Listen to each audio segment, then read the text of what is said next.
বিশ্বখ্যাত YouTuber Jimmy Donaldson, যাকে সবাই চেনেন মিস্টার বিস্ট নামে, তার হাত ধরে ফের শুরু হতে যাচ্ছে বিশ্বের অন্যতম বৃহৎ মেগা রিয়েলিটি শো বিস্ট গেমসের তৃতীয় সিজন। আর সেই বৈশ্বিক মঞ্চে জায়গা করে নেওয়ার লড়াইয়ে এবার আলোচনায় বাংলাদেশও। প্রাথমিক বাছাই পর্ব পেরিয়ে শেষ দৌড়ে টিকে আছেন ৩ বাংলাদেশি প্রতিযোগী।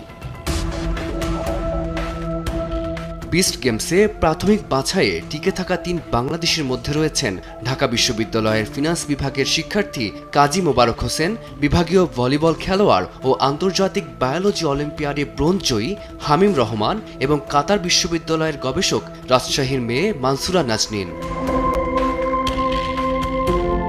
গেমসের নিয়ম অনুযায়ী মূল পর্বে জায়গা করে নেওয়ার টিকিট মিলবে কেবল একজনের, যিনি লড়বেন প্রায় $50 লাখ পুরস্কারের জন্য, বাংলাদেশি মুদ্রায় যা 60 কোটিরও বেশি। ৩ জনের মধ্যে কে হবেন সেই ভাগ্যবান সেটি নির্ভর করছে অনলাইন ভোটের ওপর, অর্থাৎ দেশের মানুষের সমর্থনই ঠিক করে দেবে কে পৌঁছাবেন বিশ্বমঞ্চে। ইতোমধ্যেই বিস্ট গেমস ঘিরে বিশ্বজুড়ে তৈরি হয়েছে ব্যাপক আগ্রহ। এবারের আসর হবে আরও বড়, আরও বিস্তৃত। বিভিন্ন দেশে ধাপে ধাপে চলবে এর দৃশ্য ধারণ। এই মঞ্চে বাংলাদেশের প্রতিনিধিত্ব নিশ্চিত হলে তা নিঃসন্দেহে তরুণ প্রজন্মের জন্য হয়ে উঠবে অনুপ্রেরণার এক নতুন দিগন্ত।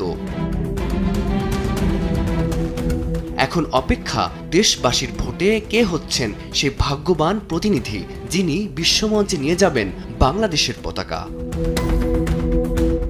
ফারদিন মাঝার, সময় সংবাদ, ঢাকা।